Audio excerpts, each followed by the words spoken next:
Yes, shock and disbelief in Dayton as people here in the community are learning.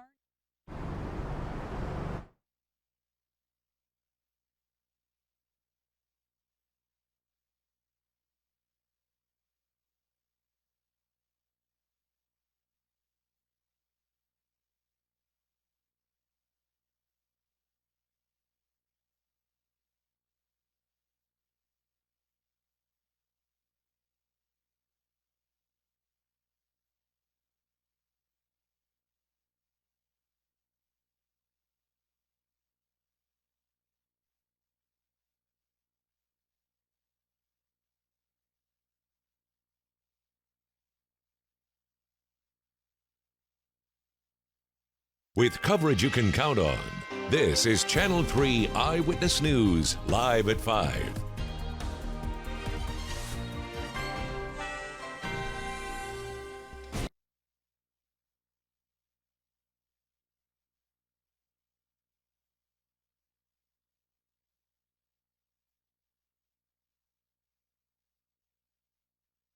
With coverage you can count on, this is Channel 3 Eyewitness News, live at 5.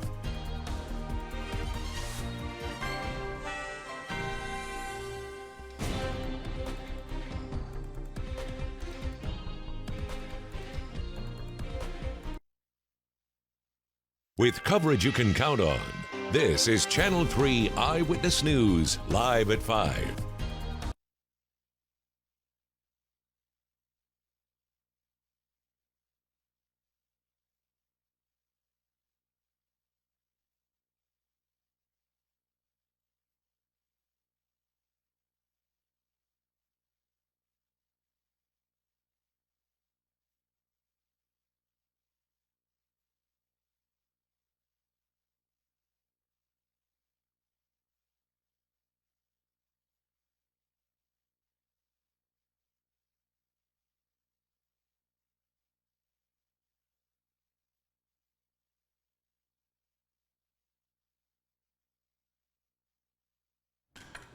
So adorable. 1 2 1 2 1 2. 1 2 3 1 2 3. Hello, hello, hello. Oh, I'm sorry. Oh, well, that wasn't my name. I sorry. What? 1 2 3 4 5. And they name the story. 1 2 3 4 5 6 7.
With coverage you can count on, this is Channel 3 Eyewitness News, live at 5.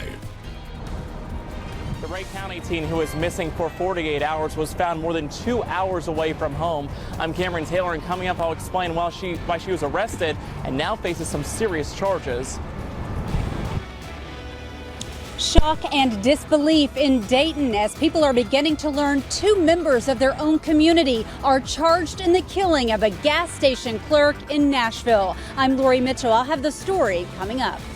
With coverage you can count on, this is Channel 3 Eyewitness News, live at 5.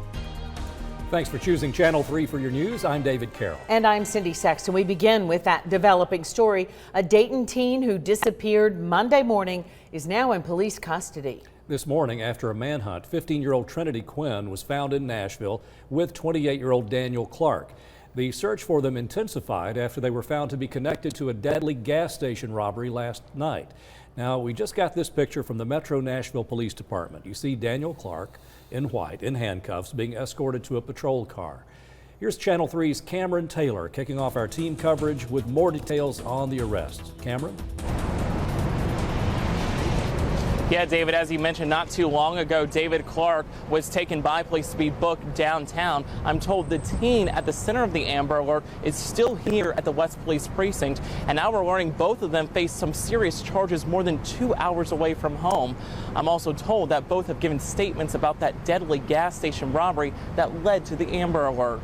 Now, police are saying it was a dump truck driver who spotted 15-year-old Trinity Quinn on the side of the road near Old Hickory Boulevard in Charlotte Pike this morning. That's in West Nashville. The driver apparently stopped at a convenience store and called police who were already in the area. That's because the robbery happened not too far down the road. Police found the pair sitting on an embankment in the woods. We watched as they surrendered and were taken into custody. I spoke with one woman who came close to being caught in the middle of all this. If I would have stayed somewhere else a little bit later, you know, we would have been right here when everything happened. The capture took place in a busy part of Nashville. At least one school in the area was on lockdown and the road was closed. Now, we watched as police searched a backpack they say belongs to Clark. In it, they found a gun. Now, it's not clear if that's the same weapon used in the gas station robbery. Both Clark and Quinn face some serious charges, as I mentioned, that include criminal homicide, attempted aggravated, or especially aggravated robbery, rather, and attempted auto theft charges. Now, coming up at 5:30, more on that quick-thinking driver who made these arrests possible. Live in Nashville, Cameron Taylor, Channel 3 Eyewitness News. Thank you, Cameron. Channel 3 was the only news crew with the family when they learned that police had found Trinity Quinn safe. Kate Smith has been following the story from the beginning, and she has more from where the 15-year-old was last seen in Ray County. Trinity Quinn was supposed to be here at Ray Central Elementary School on Monday, but her mother tells us she never made it. She's been worried sick since she's been missing. She was relieved when she was finally found safe. Stephanie Reed woke up to the news this morning that family friend Daniel Clark was wanted in connection to a murder. She saw pictures online of her daughter in the gas station with Clark where the murder took place. That launched a statewide Amber Alert. Reed says she wishes the TBI would have activated the alert sooner, but she is relieved her daughter is safe. I can't explain it. She's unharmed, she's safe. That's all I asked for. After speaking to police in Nashville, the family learned of the developments in the case. Now the TBI is calling Trinity a suspect in that gas station murder. For that reason, Reed says Metro Police will not allow her to see her daughter until early tomorrow. The family has decided to wait until then to make their trip to Nashville. Coming up on Eyewitness News at 5:30, hear about the allegations that Trinity is now facing and what her family wants the public to know. For now, I'm in Dayton. Kate Smith, Channel 3 Eyewitness News. Kate, thank you. Many people in the area are relieved the teenager is safe. Channel 3's Lori Mitchell joins us live from Ray County. She's been talking to neighbors and joins us live now with more. Tell us more about how people are reacting, Lori. Well, people are certainly talking here in Dayton. News has rocked this small, close-knit community. It's all people are talking about this afternoon. I talked to a man who actually lives nearby. He lives near the family of Daniel Clark. Take a look. He said he doesn't know him well, but he actually just had a conversation with him a couple of days ago, and he told me nothing about it seemed odd. Yeah, just a couple days ago, yeah. Strange. No red flags? None that I noticed, no. He seemed fairly normal, pretty outgoing. I mean, nothing that I saw that would have made me worry like that. We have learned that Clark worked at a local automotive company until late last year. We're not sure why he left his employment. A former coworker told me by phone today they spoke a few days ago. There was no indication anything was wrong, and there was no mention of Trinity Quinn. Now, we are working here to gather more details about Clark's past. We'll have that for you coming up a little later. Plus, I was able to talk to his father by phone just moments after Metro Police announced that charges had been filed against his son. I'll tell you what that was like, plus his criminal past, coming up a little later at 5:30 and 6. But for now, reporting in Ray County, I'm Lori Mitchell, Channel 3 Eyewitness News. Thank you, Lori. 15-year-old Trinity Faith Quinn went missing early Monday morning after her grandmother dropped her off at Ray Central Elementary School. But we didn't get the statewide Amber Alert until early this morning, and Channel 3's Natalie Potts explains the process of issuing an Amber Alert. Police released photos of the two on Tuesday with a description of the vehicle Daniel Clark was in. Still, no statewide Amber Alert was issued. The TBI is the only agency that can issue the Amber Alert, which puts out names and descriptions over mass text messages and TDOT signs statewide.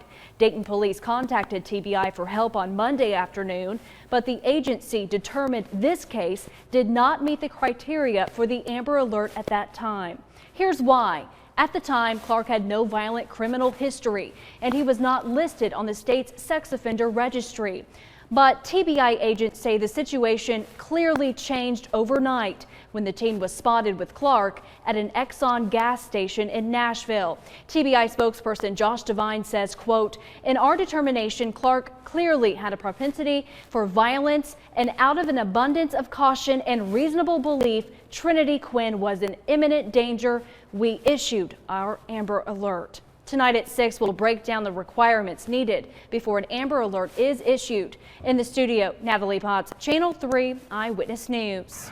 Thank you, Natalie. Our team coverage on this developing story continues throughout the evening on air and online. You can also stay up to date while on the go by downloading our app. Time now to send it over to Paul Barris live in the Storm Alert Center. Our first look at the forecast. Boy, we have been enjoying today, but we know something lies ahead. Well, we enjoyed it while we could, Paul. That's right. A lot of big changes coming up. This is a high-res radar, again, showing some of those showers out to the west. We're looking at Vipercast right now. We're going to see a southerly flow tonight, but we're going to hold off on the rain through much of the night. There could be a sprinkle west of the city, but see these arrows coming out of the south and southeast? They're really going to be flying in tomorrow. Gusts are going to be coming up to nearly 40 miles an hour down some of the valley areas. This is around 2 o'clock in the afternoon tomorrow. Plenty of rain to go around, maybe some thunderstorms. By 7 o'clock, the heaviest rain pushes off to the east. 1 o'clock in the morning on Friday, just a few sprinkles here and there. Some more light rain showers Friday at 7 o'clock in the morning. The wind's coming out of the southwest at a pretty good clip at noon Friday. And then right into Friday afternoon, still a few showers here and there. But colder air is going to be funneling on down from the north. This is around 2 o'clock Saturday morning. So get ready for a big blast of colder air coming in for the beginning of the weekend, and also some rain, but mainly the winds for tomorrow are going to be very, very strong. We'll get into details on that on my 7-day forecast. Thank you, Paul. We'll see you in a few minutes. New at 5, at least 2 people are dead and a dozen hurt after a car crashed into a building in Massachusetts this morning. A vehicle ran into a wall at an auto auction. At least 6 of the 12 hurt are in critical condition. One witness says someone was moving a Jeep Cherokee inside the building when they lost control and hit the exterior wall. Witnesses say the driver was an older male. Officers are still investigating exactly what happened. At least 2 people were killed when shots were fired at a North Texas community college today. Police believe it was a murder-suicide. This is the campus of North Lake Community College in Irving, Texas. The cell phone video shows the inside of the college as police evacuated the building. Officers found 2 bodies inside. The school was on lockdown for about 2 hours. Still ahead on Live at 5, it's back to the drawing board. Congress is working on another plan to repeal and replace the Affordable Care Act. We'll let you know if they're making any progress. And better fire services for those who live in parts of Walker County. We'll have details on the changes and how they could help homeowners' wallets.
New at 5, lawmakers are working on a new plan that will repeal and replace Obamacare. President Trump reportedly spent last night working the phones. Lawmakers on both sides of the aisle have been battling over coverage of pre-existing conditions, but a new amendment may help close that gap and move the House closer to a vote. 2 key Republicans announced they have flipped to a yes vote after meeting with the president.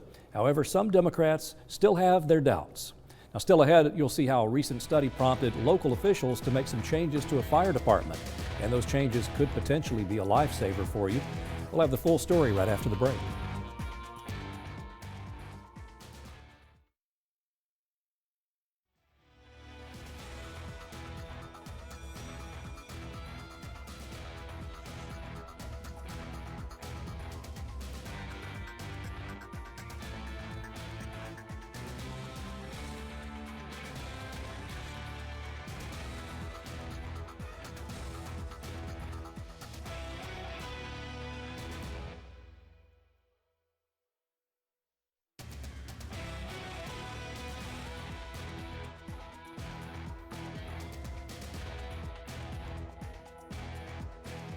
Channel 3 Eyewitness News traffic.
Channel 3 Eyewitness News traffic sponsored by CHI Memorial. Join us at the 5th Annual Elizabeth's Outrun Melanoma 5K and Walk, May 13th. Register at memorial.org/race. Wow, there you see it. This is becoming a regular thing. I-24 at Rossville Boulevard, headed west. And as you see there, that backup that we see so often. Also, an accident on Battlefield Parkway at the 27 bypass. We have delays on Battlefield Parkway westbound. And an accident on Standifer Gap Road at Bill Reed Road. We'll let you know if any other problems develop here on Channel 3. A fire overnight damaged a building in Birchwood. It started around midnight on Highway 60. The building was possibly used as a barn. Highway 58 volunteer fire crews and the Hamilton County Sheriff's Office responded. No one was hurt. The cause of the fire is under investigation. Better firefighting services are coming to those who live in parts of Walker County, Georgia. The department's new fire chief conducted a study that showed most of the department's calls came from an area that did not have full-time fire service. Channel 3's Michelle Herron has more on the plans. 80% of the fire department's calls come from the northern part of the county, and soon firefighters will be able to get to them faster. Right now, it takes crews between 15 and 20 minutes to answer a call for help in this area because there are no full-time fire stations north of Rock Spring or Chickamauga. It's costing the county $25,000 to make this a full-time fire station. Previously, volunteers worked out of Station 2.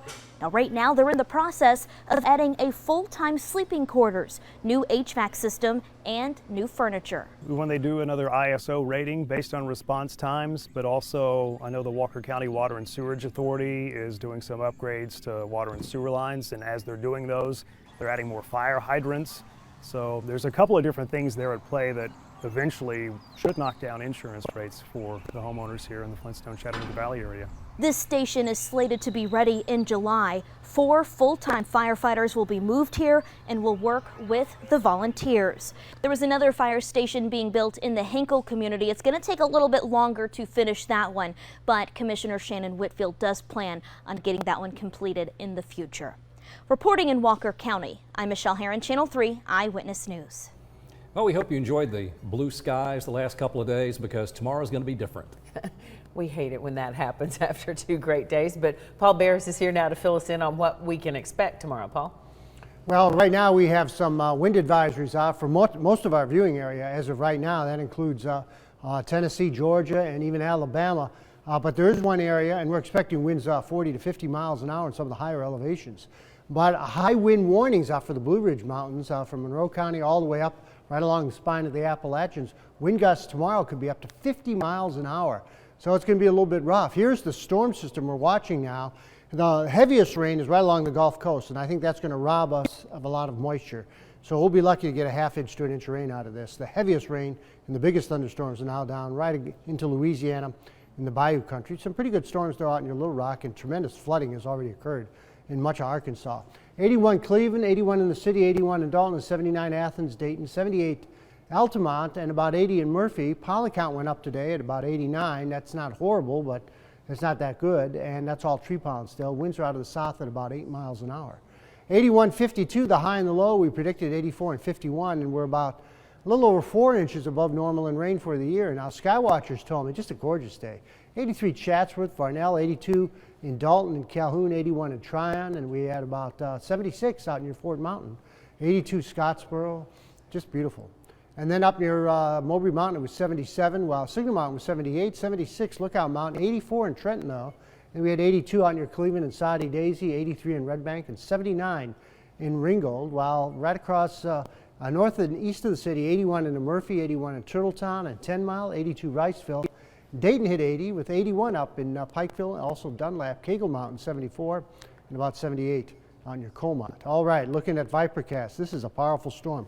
But you see the area in red, that's where the heaviest rain is going to be, down in the southern part of probably Alabama, then moving into Georgia and south of our viewing area. But this little wave is coming our way, so we're going to see some showers and occasional thunderstorm out of this, but the main thing is the wind's going to be howling with this. Right through Friday, the winds will be coming out of the northwest finally into Friday afternoon. And then into Saturday, still northwesterly winds. And then we'll start to see some more clouds moving through Saturday night, maybe a few more showers into Saturday night with that cold air still tumbling on down. We're thinking about a ½ to 1 inch on average across the valley. Tonight, though, 61 as the clouds increase. Right now, we have some cirrus out there. Those are the high, thin ice crystals, and they'll thicken up a little bit later on tonight. And tomorrow, it's going to be windy, and I mean windy. You haven't seen wind like this in a while. Southeasterly winds 25 to 35 and gusty. Gusts could go up to 50 in some spots up in some of the higher elevations. 70 for the high with showers and occasional thunderstorms. Still breezy tomorrow night with southerly winds and showers and storms. And then on the 7-day, it looks like 56 and still breezy Friday. And then showers fading out Saturday night. So it's not going to be an all-day rain Saturday, but you will see some showers here and there. Sunday, 71. And some real nice weather for next week as we get back into the upper 70s to near 80. We'll look forward to that. That'll be after tomorrow. You're going to look at me and go, this was not a good day. Yeah. No. All right. Okay. You've been telling us that for 7 days now, too. I know. Paul, thank you. Okay. Still ahead on Live at 5, a man who some consider a music icon. We'll be in Chattanooga. We'll have a live preview about Brian Wilson's upcoming performance. Plus,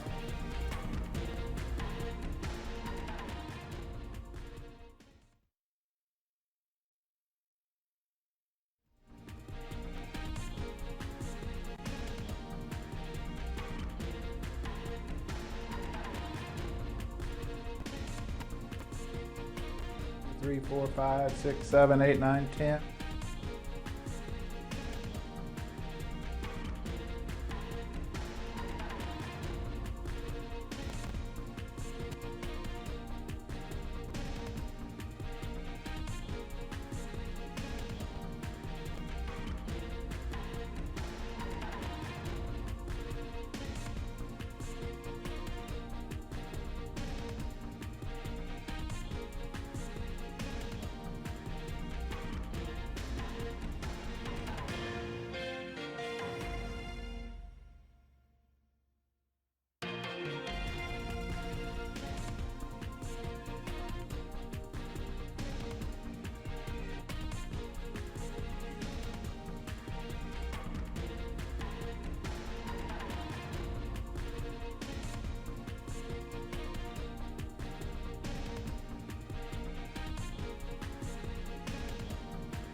Beach Boys fans, you will have the chance to see one of the members in Chattanooga. The genius, Brian Wilson, will be here this weekend. Barry Corder from the Times Free Press joins us. And Barry, I've seen the movies, I've seen the documentaries, goodness knows I've heard all of his songs. Now we get a chance to see him in person.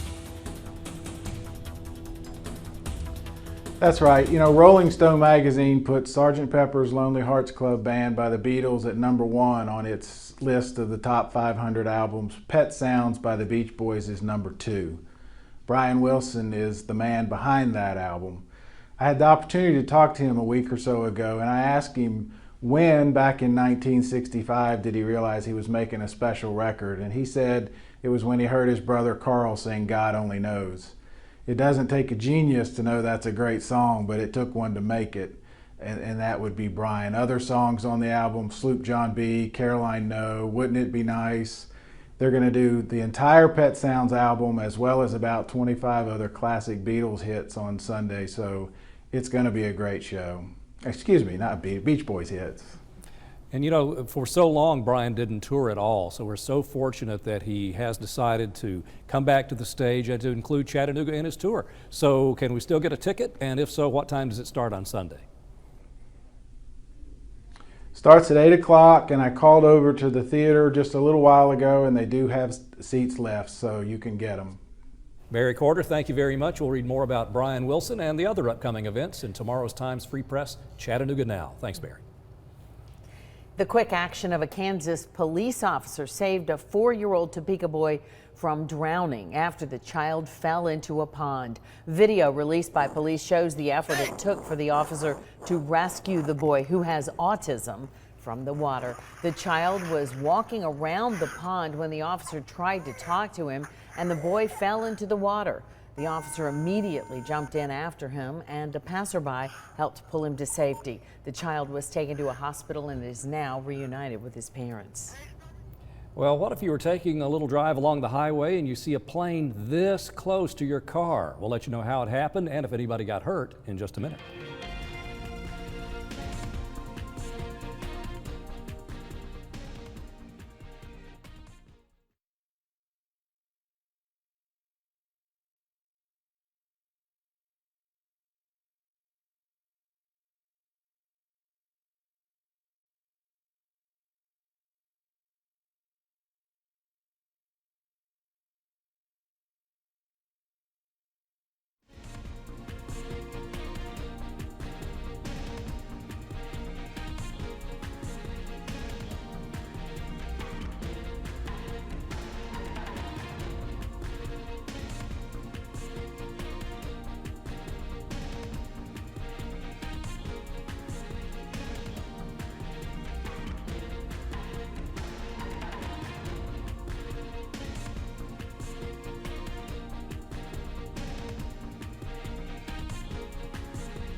This is a live look outside Metro Nashville.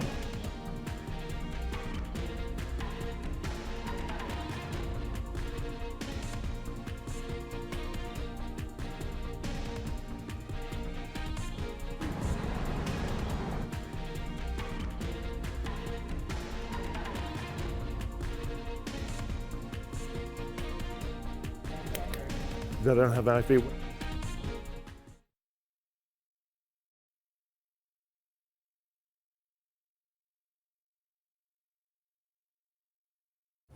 We continue now with breaking news, a live look outside the Metro Nashville Police Department.